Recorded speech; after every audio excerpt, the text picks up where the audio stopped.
Hello everyone. Class 11th के chemistry के इस नए लेक्चर में आप सभी का बहुत बहुत स्वागत है। आज की इस वीडियो में हम बात करने वाले हैं फोटो इलेक्ट्रिक इफेक्ट के बारे में। Photo electric effect electromagnetic radiations के पार्टिकल बिहेवियर को एस्टेब्लिश करता है। इससे पहले हमने आपको बताया था कि इलेक्ट्रोमैग्नेटिक रेडिएशंस पार्टिकल और वेव दोनों टाइप का बिहेवियर शो करती हैं। लास्ट वीडियो में हमने पढ़ा था कि प्लैंक्स क्वांटम थ्योरी, जिसमें हमने ये देखा था इलेक्ट्रोमैग्नेटिक रेडिएशंस के कैसे पार्टिकल बिहेवियर को एस्टेब्लिश किया गया था। अब हम इस वीडियो में एक सेकंड एक्सपेरिमेंट के बारे में बात करेंगे, जहां पर इलेक्ट्रोमैग्नेटिक रेडिएशंस का पार्टिकल बिहेवियर एस्टेब्लिश होगा। फोटो इलेक्ट्रिक इफेक्ट को पहली बार ऑब्जर्व किया था हेनरिच हार्ज साइंटिस्ट ने, और उन्होंने क्लासिकल फिजिक्स की हेल्प से 1887 में इसे एक्सप्लेन करने की कोशिश की और वो बाद में फेल हो गया। उसके बाद इसी फोटो इलेक्ट्रिक इफेक्ट को एक्सप्लेन किया गया एल्बर्ट आइंस्टीन के द्वारा 1905 में, और उन्होंने इसको पूरी तरह से एक्सप्लेन करने का काम किया। और क्लासिकल जो मैकेनिक्स है उसकी हेल्प यहाँ पे नहीं ली गई थी उनके द्वारा। उन्होंने प्लैंक्स क्वांटम थ्योरी की हेल्प से इसको पूरी तरह से एक्सप्लेन किया। तो हम ये जान लेते हैं सबसे पहले कि फोटो इलेक्ट्रिक इफेक्ट क्या होता है। तो चलिए देखते हैं। When radiations with frequency greater then a certain minimum frequency is strike to the surface of metal, the electrons are ejected from the surface of the metal. This phenomenon is called photoelectric effect and the electrons emitted are called photoelectrons. जब radiations किसी greater than a certain minimum frequency, जब जो कोई भी light है incident की जाती है जिसकी फ्रीक्वेंसी क्या होगी, एक सर्टेन मिनिमम फ्रीक्वेंसी से ज़्यादा फ्रीक्वेंसी की रेडिएशंस जब इंसिडेंट की जाती है मेटल के सरफेस के ऊपर, तो उस मेटल के सरफेस में से इलेक्ट्रॉन्स एजेक्ट होते हैं, उसमें से इलेक्ट्रॉन रिमूव होते हैं। This phenomenon is called photo electric effect. इस फिनोमिनन को फोटो इलेक्ट्रिक इफेक्ट बोला जाता है। और जो इलेक्ट्रॉन्स एमिट होते हैं मेटल के सरफेस में से, उनको फोटो इलेक्ट्रॉन्स बोला जाता है। जैसे हमने कोई भी मेटल का सरफेस लिया यहाँ पे और उस पर लाइट इंसिडेंट करवाई, तो इसमें से इलेक्ट्रॉन इजेक्ट होते हैं मेटल के सरफेस में से, और जो इलेक्ट्रॉन्स जिस वेलोसिटी के साथ काइनेटिक एनर्जी होगी उन इलेक्ट्रॉन्स की हाफ mv², मान लीजिए वो v वेलोसिटी के साथ यहाँ से जा रहे हैं। तो इसका जो एक्सपेरिमेंटल सेटअप है वो देख लेते हैं हम कंप्लीटली क्या है। इसमें जो apparatus for studying photo electric effect, इसमें देखते हैं क्या लिखा हुआ है। The apparatus used for studying the photoelectric effect is shown. It consists of an evacuated tube fitted with a metal surface to be exposed as cathode and a stable detector as the anode. इसमें एक evacuated tube ली गई है और उसमें एक metal का surface fit किया गया है और to be exposed as cathode, and एक जिसको कैथोड माना गया है मेटल के सरफेस को, और जो इसके मतलब एक एमीटर लगाया गया है डिटेक्शन के लिए। जैसे ही इलेक्ट्रॉन्स का फ्लो होगा तो करंट प्रोड्यूस होगा, करंट की डिटेक्शन के लिए यहाँ पे एमीटर लगाया गया है। और जो मेटल का सरफेस है वो कैथोड का काम करेगा, और जो यहाँ पे डिटेक्टर इस तरफ लगाया गया है, जो ये ट्यूब के इस तरफ पॉजिटिव जो कि एनोड का काम करेगा। तो बैटरी का जो पॉजिटिव एंड है इस तरफ से जुड़ा हुआ है ट्यूब से, और जो मेटल का सरफेस है वो बैटरी के नेगेटिव एंड से जुड़ा हुआ है। फिर क्या है कि जो स्टेबल डिटेक्टर है वो किसका काम करता है, एनोड का, और जो मेटल का सरफेस है वो कैथोड का। एक्सटर्नल सर्किट के साथ कनेक्ट किया गया। When light of stable energy is allowed to strike the surface of the metal, जब मेटल के सरफेस के ऊपर एक स्टेबल एनर्जी की लाइट इंसिडेंट की जाती है, electrons are ejected which move towards the detector. Electron metal के सरफेस में से इजेक्ट होते हैं, एमिट होते हैं, और किसकी तरफ जाते हैं, डिटेक्टर की तरफ। By observing the amount of current flowing the kinetic energy of the electrons can be determine. जैसे ही इलेक्ट्रॉन्स फ्लो करते हैं इसमें से इजेक्ट होके, तो करंट का भी फ्लो होता है, और यहाँ पे हमने डिटेक्शन के लिए एमीटर लगा रखा है। द फॉलोइंग 3 इंपॉर्टेंट फैक्ट, इस एक्सपेरिमेंट के दौरान जो 3 इंपॉर्टेंट फैक्ट हैं, 3 बातें हैं, वो क्या क्या ऑब्जर्व की गई हैं यहाँ पे वो देखते हैं। जो फर्स्ट है, the electrons are ejected only if the radiation strike to the surface of metal has frequency greater than a minimum frequency nu naught. जो इलेक्ट्रॉन्स इजेक्ट होते हैं सिर्फ तभी इजेक्ट होंगे जो आप इंसिडेंट रेडिएशंस गिरा रहे हो, रेडिएशन जो गिराई जाती है मेटल के सरफेस के ऊपर, उनकी जो फ्रीक्वेंसी होगी वो हमेशा ग्रेटर देन होगी एक सर्टेन मिनिमम फ्रीक्वेंसी से। एक मिनिमम फ्रीक्वेंसी मान लीजिए न्यू नोट है, उसे ऊपर जब फ्रीक्वेंसी की लाइट इंसिडेंट करवाई जाती है तभी इलेक्ट्रॉन मेटल के सरफेस में से इजेक्ट होते हैं। मान लीजिए हमने किसी भी स्टेबल कोई फ्रीक्वेंसी की लाइट इंसिडेंट की, वहां पे कोई इलेक्ट्रॉन इजेक्ट नहीं हुआ, फिर उससे हम ज्यादा फ्रीक्वेंसी की लाइट, उससे और ज्यादा फ्रीक्वेंसी की लाइट इंसिडेंट करवाते गए लेकिन कोई भी इलेक्ट्रॉन इजेक्ट नहीं हुआ, लेकिन अंत में हमें मतलब एक ऐसी फ्रीक्वेंसी की लाइट उसके ऊपर गिराएगी कि वहां से मेटल के सरफेस से इलेक्ट्रॉन इजेक्ट होने स्टार्ट हो गए।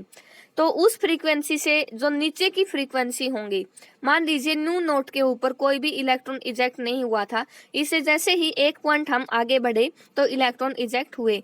तो न्यू नोट जिसके ऊपर कोई इजेक्शन नहीं हुआ था वो क्या है, सर्टेन मिनिमम फ्रीक्वेंसी है, और उससे ऊपर की फ्रीक्वेंसी से ही जो इलेक्ट्रॉन है वो इजेक्ट हुए हैं। If the frequency is less than nu naught, अगर फ्रीक्वेंसी न्यू नोट से कम है, नो इलेक्ट्रॉन्स आर इजेक्टेड, कोई इलेक्ट्रॉन इजेक्ट नहीं होगा। This nu naught is called threshold frequency. जो सर्टेन मिनिमम फ्रीक्वेंसी होगी उसको थ्रेशोल्ड फ्रीक्वेंसी माना बोला जाता है। Potential applied corresponding to threshold frequency is called stopping potential. जो पोटेंशियल अप्लाई किया जाता है थ्रेशोल्ड फ्रीक्वेंसी पे, थ्रेशोल्ड फ्रीक्वेंसी के कोरोस्पोंड जो पोटेंशियल अप्लाई किया जाता है वो क्या होता है, स्टॉपिंग पोटेंशियल। और जो मिनिमम एनर्जी है H new note above which the electron is ejected is called work function. Work function जिसको डब्ल्यू नोट से रिप्रेजेंट करते हैं वो क्या है, minimum energy above which the electron is ejected. वो मिनिमम एनर्जी जिससे ऊपर इलेक्ट्रॉन इजेक्ट होते हैं।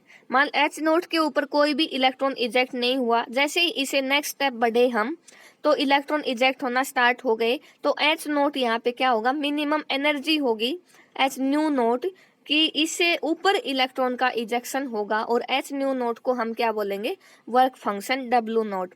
वर्क फंक्शन की वैल्यू दी गई है कुछ मेटल्स के लिए। जो सीजियम मेटल है 2.14, पोटेशियम 2.25, ऐसे सभी जो कॉपर है 4.8, W naught upon electron volt में वैल्यू दी गई है एनर्जी की। और जो नेक्स्ट ऑब्जर्वेशन है सेकंड, वो क्या थी इस एक्सपेरिमेंट की, जो हेनरिच साइंटिस्ट था उसके द्वारा जो ऑब्जर्व किया गया था, the velocity and hence the kinetic energy of the electron ejected depend upon the frequency of the incident radiation and is independent of the intensity।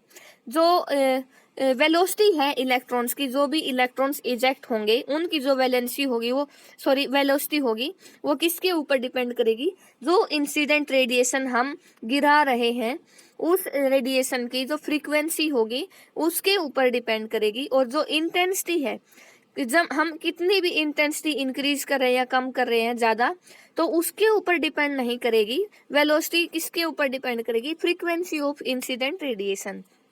और थर्ड ऑब्जर्वेशन क्या थी, the number of photo electrons ejected is proportional to the intensity of incident radiation. जो photo electrons eject होंगे metal के surface से, जो electrons eject होंगे उन्हीं को फोटो इलेक्ट्रॉन्स बोला जाता है, और वो इजेक्ट होंगे उनके number of photo electrons directly proportional होंगे इंटेंसिटी ऑफ इंसिडेंट रेडिएशन। आप इंसिडेंट रेडिएशन की कितनी इंटेंसिटी लेते हो, जितनी ज्यादा इंटेंसिटी लोगे आप, नंबर ऑफ फोटो इलेक्ट्रॉन्स उतने ही ज्यादा इजेक्ट होंगे। तो अब observation can not be explain by electromagnetic wave theory. ये जो कंप्लीट ऑब्जर्वेशन है ये इलेक्ट्रोमैग्नेटिक वेव थ्योरी के द्वारा एक्सप्लेन नहीं किए गए थे।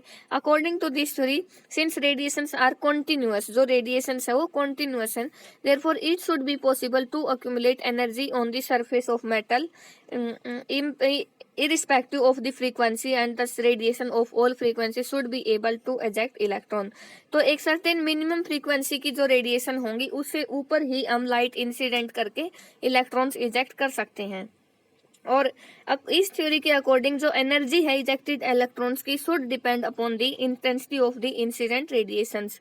जो भी इजेक्टेड इलेक्ट्रॉन्स हैं उनकी एनर्जी किसके ऊपर डिपेंड करनी चाहिए, किसके ऊपर वो डिपेंड होनी चाहिए, इंसिडेंट ऑफ जो इंटेंसिटी है इंसिडेंट रेडिएशंस की उसके ऊपर डिपेंड करे। और इस इफेक्ट को फोटो इलेक्ट्रिक इफेक्ट क्यों बोला गया है, क्योंकि जो आप लाइट इंसिडेंट करते हो मेटल के सरफेस के ऊपर, तो लाइट इंसिडेंट की जाती है तभी तो इलेक्ट्रॉन इजेक्ट होते हैं, वहाँ से इलेक्ट्रिक करंट प्रोड्यूस होता है। लाइट को ही फोटो बोला गया है यहाँ पे, और जो करंट फ्लो होता है उसको इलेक्ट्रिक। तो फोटो इलेक्ट्रिक इफेक्ट इस वजह से फोटोन इंसिडेंट करने से ही जो करंट फ्लो हो रहा है सर्किट के अंदर, तभी इसको क्या बोला गया है, फोटो इलेक्ट्रिक इफेक्ट। तो हमने 3 इंपॉर्टेंट फैक्ट यहाँ पे पढ़े जो ऑब्जर्व किए गए थे हेनरिच साइंटिस्ट के द्वारा।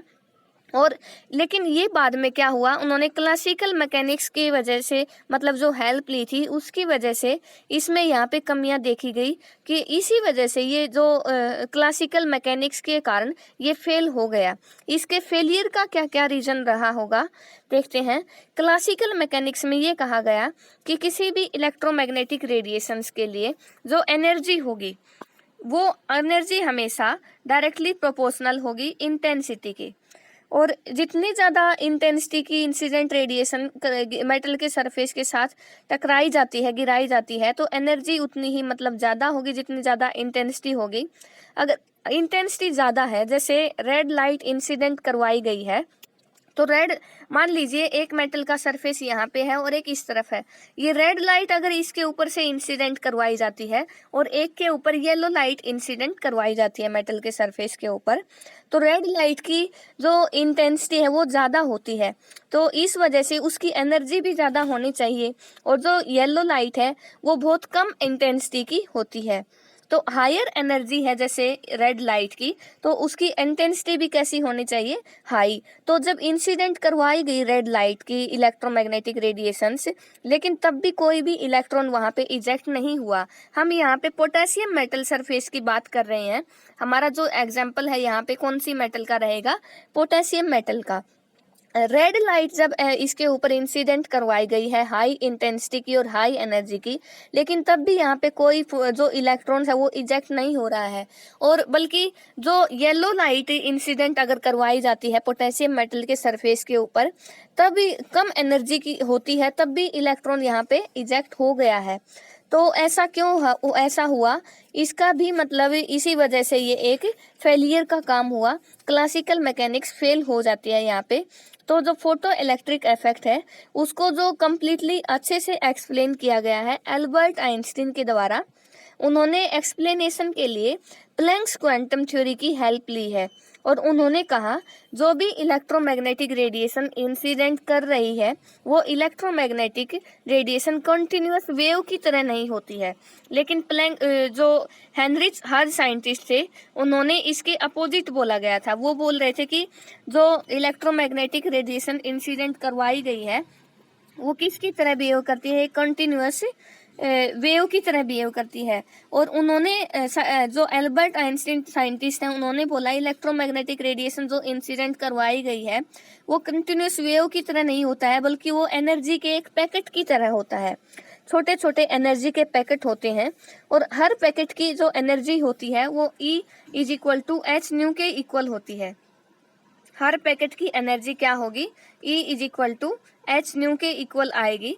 और उसके बाद जैसे ही ये पहले जो प्लैंक्स ने बोला था कि E एनर्जी = h, तो आइंस्टीन ने भी किसका सहारा लिया वहाँ पे, प्लैंक्स क्वांटम थ्योरी की हेल्प से ही इसको कम्प्लीटली एक्सप्लेन किया।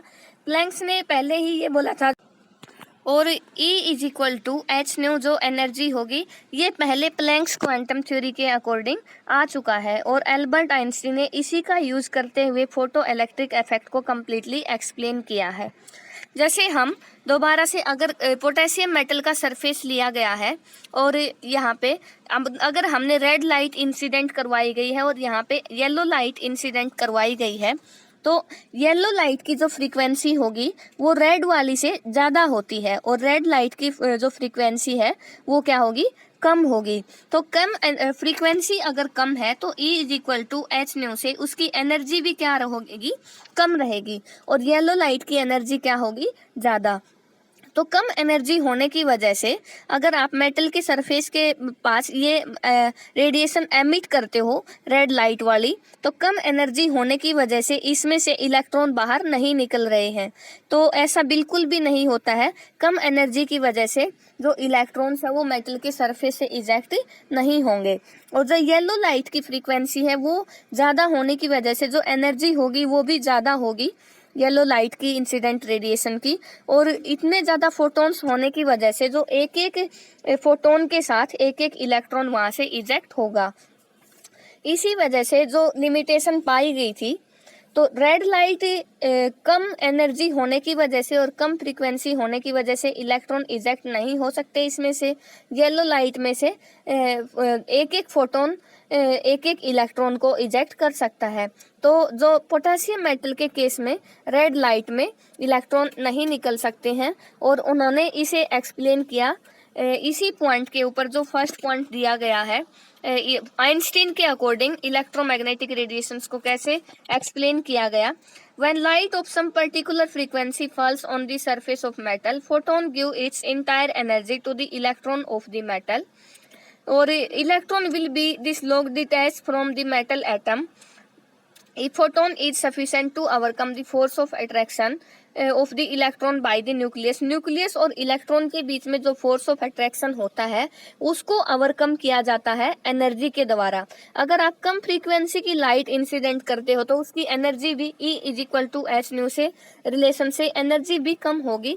इस वजह से जो अट्रैक्शन है न्यूक्लियस और इलेक्ट्रॉन्स के बीच में वो अट्रैक्शन ओवरकम नहीं हो पाता, इस वजह से उसमें से इलेक्ट्रॉन इजेक्ट नहीं होंगे। तो ऐसे उन्होंने इस पॉइंट को एक्सप्लेन किया। और सेकंड है, if the frequency of the incident light is more than the threshold frequency new not. अगर जो इंसिडेंट लाइट की फ्रीक्वेंसी क्या होनी चाहिए, एक जो थ्रेशोल्ड फ्रीक्वेंसी है मिनिमम फ्रीक्वेंसी उससे ज़्यादा होनी चाहिए, तभी क्या होगा उसमें से मेटल के सरफेस में से इलेक्ट्रॉन इजेक्ट होंगे।